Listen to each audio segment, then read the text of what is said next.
Penularan epidemik dan pandemik ini telah mencetuskan kebimbangan kepada masyarakat seluruh dunia apabila WHO telah mengisytiharkan wabak COVID-19 berada dalam kategori pandemik. Pandemik dan epidemik memiliki maksud yang tersendiri. Perkataan yang seakan-akan sama itu mempunyai makna yang berbeza. Di sini kami akan mengupas maklumat mengenai pandemik dan epidemik.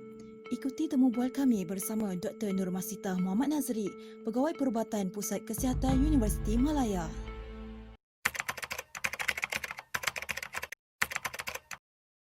Epidemik adalah istilah yang digunakan secara meluas untuk menggambarkan penyebaran wabak penyakit yang timbul di luar kawalan, dan epidemik ini didefinisikan sebagai wabak penyakit yang menjangkiti sekumpulan penduduk di suatu lokasi atau negara dan jumlah kes yang tinggi.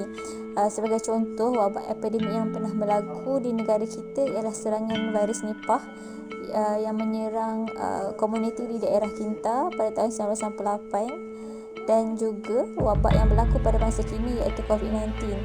Okey, sebagai contoh, wabak COVID-19 permulaannya berlaku di Wuhan, China, maka ia disebut sebagai wabak epidemik. Namun apabila penyebaran COVID-19 ini menyerang sebahagian besar dari penduduk dunia, maka ia dinamakan sebagai pandemik.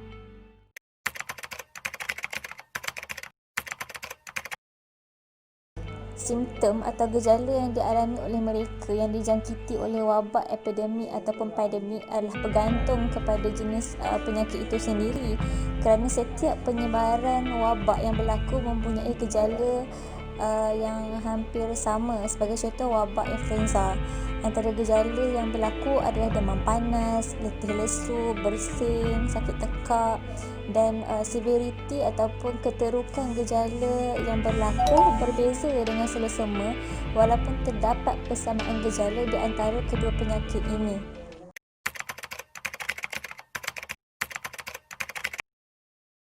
Golongan yang mudah dijangkiti dengan penyakit pandemik atau epidemik ini adalah golongan yang mempunyai pertahanan badan yang lemah.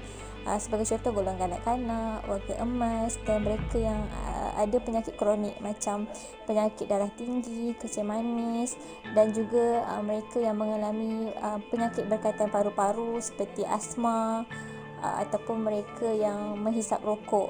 Okey, walau bagaimanapun, golongan yang lain masih juga berisiko untuk dijangkiti oleh wabak penyakit pandemik ataupun epidemik.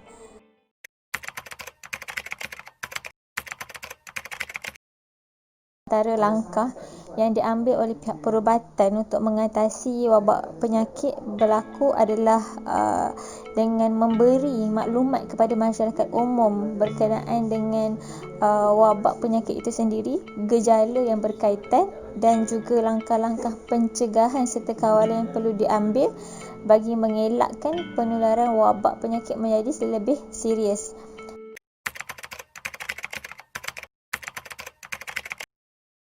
Daripada definisi pandemik itu sendiri, sudah pasti pandemik lebih sukar dikawal kerana ia melibatkan penularan wabak penyakit kepada sebahagian besar penduduk di dunia.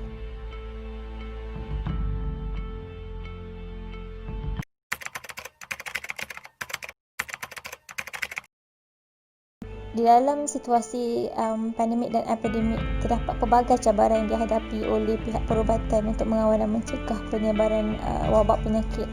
Antara cara pencegahan yang berkesan untuk mengelakkan penularan wabak penyakit adalah dengan menghapuskan sumber penyebaran penyakit itu sendiri.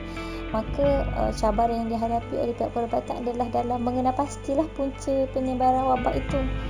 Okey, selain daripada itu, pihak perubatan juga menghadapi cabaran dalam usaha untuk menghasilkan vaksin, kerana penghasilan vaksin ni adalah satu usaha yang dikatakan berkesan untuk mencegah, tapi dia memakan masa yang sangat lama dan melibatkan kos yang tinggi.